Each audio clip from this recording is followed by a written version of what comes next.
आज से हम लोग नया सीरीज चालू कर रहे हैं टीआईए पोर्टल का। टीआईए पोर्टल के अंदर में इसका designing, HMI designing, drives, continuously videos आने वाले हैं। तो आज का जो लेक्चर है वो है न्यू सॉफ्टवेयर इंस्टॉल होने के बाद न्यू प्रोजेक्ट को क्रिएट कैसे करना। तो जैसे ही हमने सॉफ्टवेयर को ओपन किया तो हमारे पास एक ऐसा व्यू ओपन हुआ है। ये जो वीडियो है, ये जो ब्लॉग दिखाई दे रहा है वीडियो के अंदर, वो ब्लॉक के अंदर अपने को दिखाई दे रहा है कि ओपन एग्जिस्टिंग प्रोजेक्ट। मतलब जैसे ही हम इस पर क्लिक करते हैं तो हमारे पास ये विंडो ओपन होती है, ओपन एग्जिस्टिंग प्रोजेक्ट। मतलब जो हमने लास्ट प्रोजेक्ट बनाया होगा वो सारे के सारे इसमें इस विंडो के अंदर में दिखाई देगा।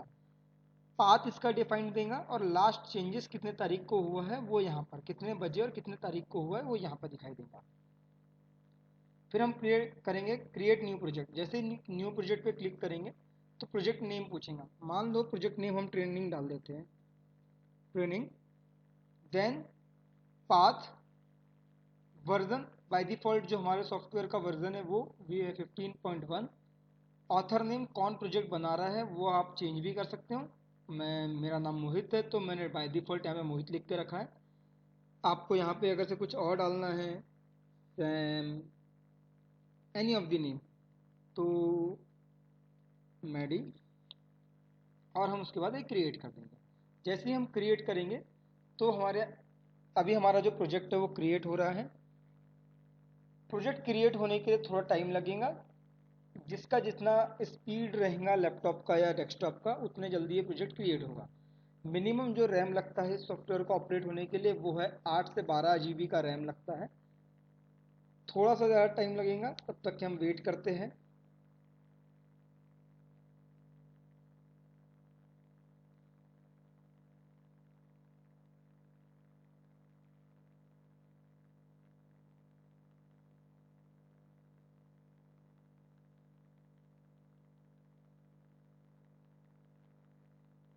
ये हमारा प्रोजेक्ट क्रिएट हो गया है। अभी हमारे पास अलग अलग ऑप्शन है। क्रिएट एग्जिस्टिंग प्रोजेक्ट जो कि पुराने इसमें भी था। क्रिएट न्यू प्रोजेक्ट, हमने ये नया प्रोजेक्ट क्रिएट कर लिया है। माइग्रेट प्रोजेक्ट्स, अगर से हमको किसी और जगह से माइग्रेट करवाना है प्रोजेक्ट्स को तो यहाँ से। अगर से हम इस प्रोजेक्ट को क्लोज करना चाहते हैं तो close project. Welcome tour, first step, अभी मेरा फर्स्ट स्टेप है इस प्रोजेक्ट का।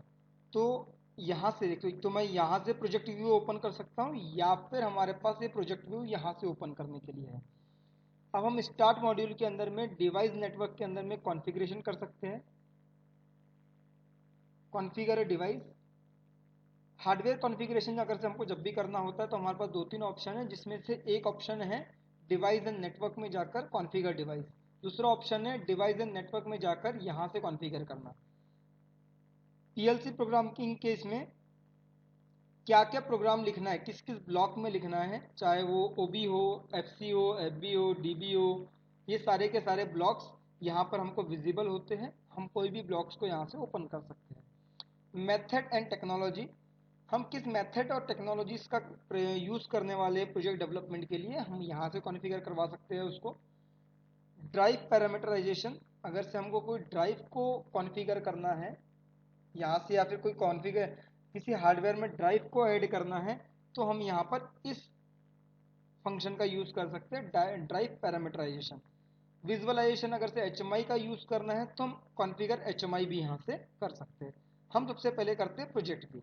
हम जैसे प्रोजेक्ट व्यू को ओपन करेंगे तो हमारे पास एक डायलॉग बॉक्स ओपन होगा, हमारे पास प्रोजेक्ट व्यू ओपन होगा एक्चुअल में।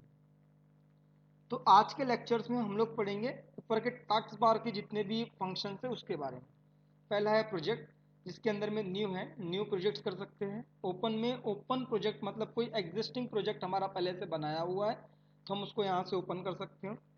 माइग्रेट प्रोजेक्ट, अगर से कोई हमारा ओल्ड प्रोजेक्ट है उसको माइग्रेट करवाना है तो हम यहाँ पे माइग्रेट भी कर सकते हैं, या फिर हम प्रोजेक्ट को क्लोज भी कर सकते हैं। सेव कर सकते हैं प्रोजेक्ट को, सेव एज किसी और नाम से सेव करना चाहते हैं तो हम वो कर सकते हैं। प्रोजेक्ट को डिलीट करना चाहते हैं तो हम यहाँ से प्रोजेक्ट को डिलीट कर सकते हैं। आर्काइव करना है प्रोजेक्ट को तो हम आर्काइव मतलब जिप फाइल में कन्वर्ट कर सकते हैं। रिट्राइव करना है मतलब जिप फाइल को प्रोजेक्ट व्यू में कन्वर्ट करना है तो रिट्राइव कर सकते हैं। मल्टी यूज़र प्रोजेक्ट्स, हमको अगर से बहुत सारे प्रोजेक्ट्स कोई मल्टी यूज़ के लिए यूज़ करना है तो हम यहाँ से ये भी कर सकते हैं।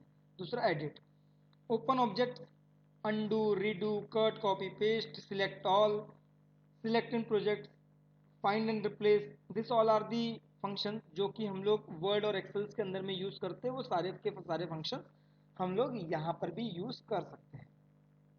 व्यू के अंदर में हम किस पोर्शन को व्यू और हाइड करना है हम यहाँ से डिसाइड करते हैं। मान लो प्रोजेक्ट ट्री अभी दिखाई दे रहा है यहाँ पे मेरा प्रोजेक्ट ट्री। अब जैसे ही मैं व्यू करूंगा और ये प्रोजेक्ट ट्री को डिसेबल करूंगा, जैसे ही डिसेबल करूंगा तो यहाँ से मेरा प्रोजेक्ट ट्री हाइड हो गया। अब दोबारा लाना है तो प्रोजेक्ट ट्री पे जाकर प्रोजेक्ट ट्री पे जाऊंगा तो यहाँ पे दोबारा प्रोजेक्ट ट्री विजिबल हो जाएगा। एक तरीका ये है। दूसरा तरीका है ये, एरो पे क्लिक करो ये हाइड हो गया, एरो पे क्लिक करो ये विजिबल हो गया। वैसे ही व्यू के अंदर में ओवरव्यू का एक ऑप्शन है, जैसे इस पर क्लिक करूंगे तो मेरे पास ओवरव्यू की स्क्रीन अवेलेबल हो जाती है, प्रोजेक्ट ओवरव्यू की स्क्रीन अवेलेबल हो जाती है। इसको डिसेबल करोगे तो प्रोजेक्ट ओवरव्यू की स्क्रीन डिसेबल हो जाती है। दूसरा है टास्क कार्ड। टास्क कार्ड बोले तो ये वाला कार्ड देखिए, ये जैसे क्लिक करा तो डिसेबल, ये इनेबल। उसके बाद डिटेल व्यू। डिटेल व्यू बोले तो ये पूरा का पूरा व्यू, जैसे मैं इसको डिसेबल करूंगा तो डिटेल व्यू गायब हो गया, जैसे इनेबल करूंगा तो डिटेल व्यू विजिबल हो गया। उसके बाद है इंस्पेक्टर व्यू। इंस्पेक्टर व्यू बोले तो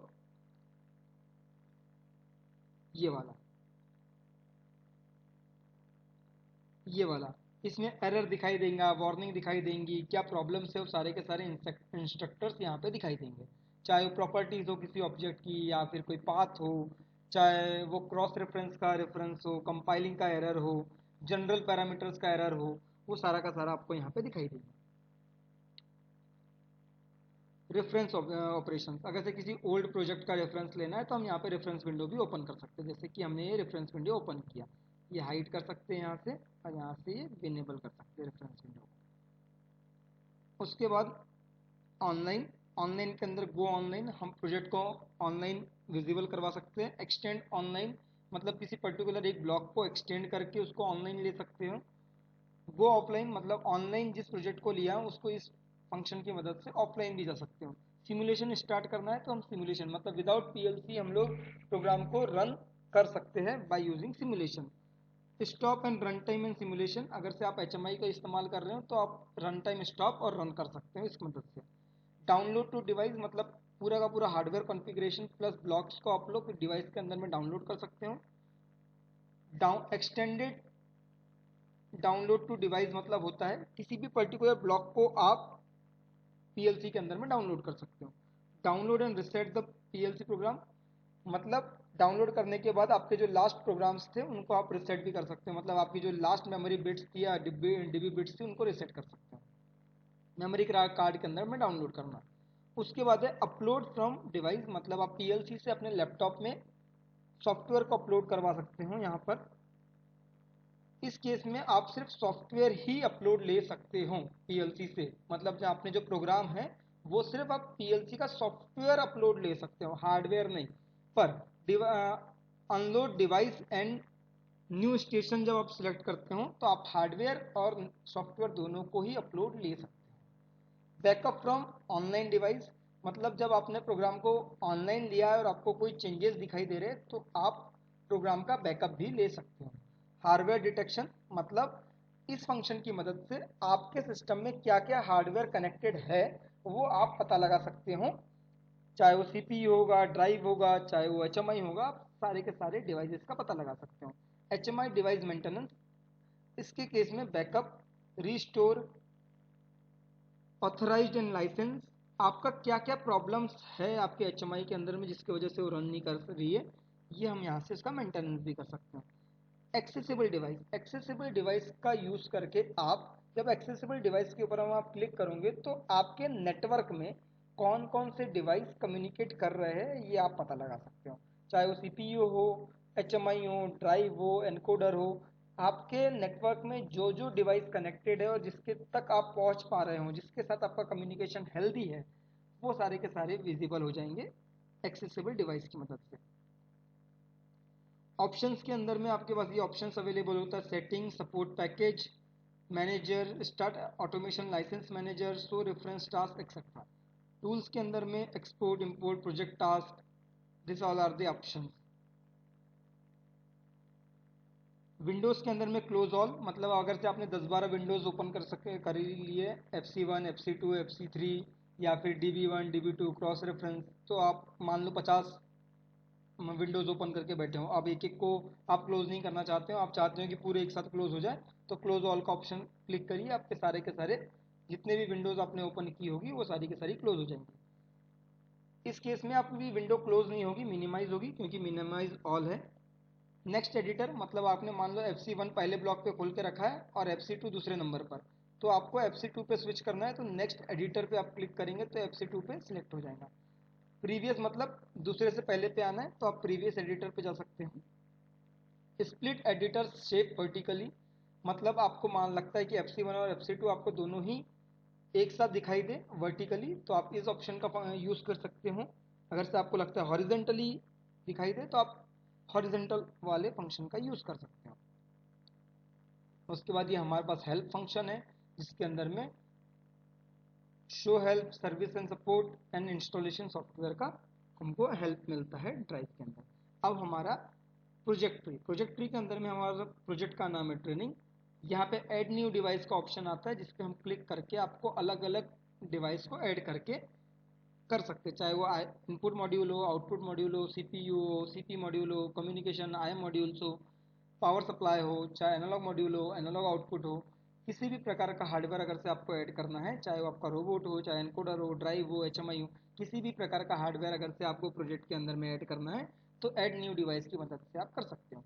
डिवाइस एंड नेटवर्क, आपका अलग अलग डिवाइसेस के नेटवर्क के फॉर्म में व्यू देखना है, तो यहाँ पर आप देख सकते हो। Ungroup device, security system, common data, ये सारा कुछ है। जैसे हम CPU यहाँ पर ऐड कर लेंगे, तो आपको यहाँ पर कम्युनिकेशन एंड कनेक्शंस का ऑप्शंस अवेलेबल हो जाएगा। ये हमारा, अभी हमारे पास CPU हमने हार्डवेयर कॉन्फ़िगरेशन नहीं किया है, इसलिए हमारे सारे के सारे सिस्टम्स जो है वो डिसेबल दिखाई दे रहे हैं। ये था हमारे पूरे सॉफ्टवेयर का ओवरव्यू। हम कल नेक्स्ट लेक्चर के अंदर में पढ़ेंगे हार्डवेयर कॉन्फ़िगरेशन, कि हम PLC को कॉन्फ़िगर कैसे करेंगे, उसको IP असाइन कैसे करेंगे, उसमें इनपुट आउटपुट मॉड्यूल कैसे ऐड करेंगे, ये सारा का सारा हम लोग कल देखेंगे कल की क्लास में। So thank you, good day.